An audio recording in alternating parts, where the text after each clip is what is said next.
Les hommes n'épousent pas toujours par amour. Il y a de fortes chances que je me fasse à nouveau incendier pour ça, mais c'est pas grave, je suis habituée. Mais bon, je vais donner mes arguments.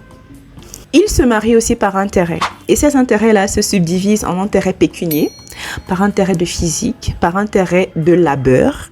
L'intérêt pécunier, le fait que tu aies un futur suffisamment prometteur pour être capable de l'aider à supporter un certain type de lifestyle. Beaucoup d'hommes savent que la majorité des charges financières risquent de reposer sur leurs épaules. Donc le fait d'épouser une femme qui n'a pas de futur, qui n'a pas un réel métier ou qui n'a pas un business qui marche suffisamment, pour eux c'est rédhibitoire. Pourquoi est-ce que lui, il va prendre toutes les charges en main pendant que toi, tu ne feras que des enfants? Ça, c'est la philosophie de certains, je dis bien. Donc, du coup, il faudrait que tu aies un futur ou alors des acquis qui permettent à ce que un certain standard de vie puisse être maintenu. Parce que forcément, il y aura un apport venant de toi qui fera en sorte que voilà, ces efforts ne seront pas unilatéraux. L'intérêt par rapport au physique. Vous ne le savez pas, mais il y a certains hommes dont le physique de la femme avec laquelle ils fricotent est important. Donc voilà, il ne veut pas se présenter devant sa famille, devant ses amis, devant ses proches, avec quelqu'un dont on va se payer la tête quand il aura le dos tourné. Donc forcément, il va chercher quelqu'un qui a un physique qui est suffisamment acceptable ou alors attrayant. Au meilleur des cas, pour être capable de marcher la tête haute. D'accord? Ce ne sera pas peut-être l'amour fou, mais il faudra quand même que tu représentes. 3. L'intérêt par rapport au labeur. Une femme qui cuisine bien, qui sait tenir une maison, qui a des facilités à être une maîtresse de maison, aura plus de facilité à être épousée. Pas forcément aimée parce que voilà, il est amoureux, parce que voilà, il y a la chimie entre vous, mais seulement parce que tu es bonne à ces tâches-là est suffisant pour être une wife material. J'ai même fait un collage dessus il y a 2 jours où il y a un monsieur en Europe qui parlait du fait de reconnaître l'importance d'avoir une femme dans la maison et pas forcément pour des raisons romantiques. Il parlait du ménage, il parlait du fait de s'occuper des enfants, de faire à manger et tout et tout. Donc, mes chéris, c'est pas parce que voilà, il t'épouse en disant que tu es une bonne femme au foyer que forcément c'est de l'amour. Il t'épouse justement parce que tu apportes ce labeur-là qui lui enlève la responsabilité de prendre soin de lui, de ses épaules. Deuxième raison, le timing. Certains hommes, peu importe l'amour qu'ils vous portent, d'accord, peu importe le niveau de romance que vous avez partagé ensemble, ne vous épouseront pas par question de timing. Peut-être dans sa vie, il n'est pas encore au niveau qu'il voulait atteindre, il n'a pas encore la liberté financière qu'il a voulu atteindre avant de se mettre en couple de manière définitive avec une femme.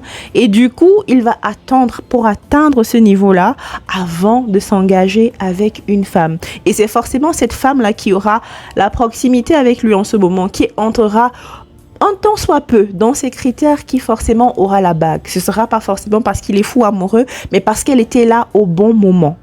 D'ailleurs, il y a une théorie dessus, c'est la théorie du taxi en marche. C'est vrai, je ne sais pas si j'ai fait la bonne transcription de cette théorie-là parce que le mot est en anglais, mais cette théorie-là confirme le fait que beaucoup d'hommes ne se marient pas parce qu'ils sont forcément amoureux, mais parce que la femme avec laquelle ils se marient était là au bon moment, au bon endroit. La comparaison avec le taxi est la suivante. Tu vas te retrouver dans un endroit où tu as besoin d'un taxi. Il y a un qui est garé là, mais qui n'a pas encore débuté sa journée. Peu importe ce que tu vas lui proposer, le taxi ne te portera pas justement parce qu'il n'a pas encore débuté sa journée. Donc forcément, tu ne sers à rien pour lui. Même si tu rentres dans le taxi, il ne démarrera pas.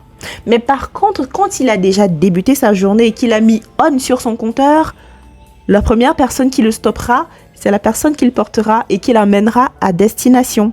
C'est ça la théorie du taxi en marche. Dans la vie courante, c'est souvent le cas avec des personnes qui se présentent devant vous en vous disant « Voilà, j'ai atteint l'âge de la responsabilité, il faut maintenant que je fonde un foyer, il faut que je fonde une famille. » Théorie du taxi en marche. 3. La pression familiale et sociale. Cette pression-là touche la plupart du temps les hommes d'origine africaine, avec des mamans qui commencent à réclamer des petits-fils au boulot où on ne peut pas te donner un poste de responsabilité sauf si tu es marié et tout et tout.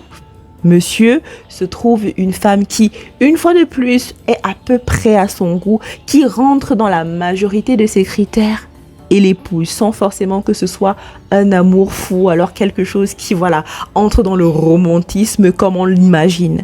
Qu'il fait en sorte qu'il t'épouse, il te met la bague au doigt, vous fondez une famille, vous avez une vie à peu près harmonieuse, mais ça ne veut pas pour autant dire qu'il était fou amoureux de toi. C'était par pression sociale ou familiale. Bonus, les lavender marriages. Je vais traduire les mariages de lavande. On va dire les choses terre à terre ici. Il y a beaucoup de vos gars qui sont dehors là, qui font partie de l'alphabet, mais ne le diront jamais. D'accord? Mais par besoin de camoufler les choses, par besoin de faire taire la maman, par besoin de faire taire le boulot et tout, ils auront besoin d'une famille. Ils auront besoin d'une épouse pour être capables de faire couverture. Et là, entre les mariages de lavande. Ce qui se passe, c'est qu'ils épousent une fille. Ils fondent une famille. Ils ferment la bouche à maman, ils ferment la bouche à la société, mais derrière, ils continuent d'utiliser les lettres de l'alphabet à sa guise. D'accord? In the name of camouflage. Je risque fort de me faire incendier à cause de ça, mais c'est la réalité. Beaucoup de gens le vivent, mais bon, on n'est pas encore prêt pour ce débat. De toutes les façons, je suis arrivée à la fin de la vidéo. Et si vous avez des choses à dire en commentaire par rapport aux autres raisons pour lesquelles des hommes pourraient se marier sans être forcément amoureux, n'hésitez pas de laisser vos avis en commentaire. Moi, je vous dis à bientôt et surtout prenez soin de vous. Bisous.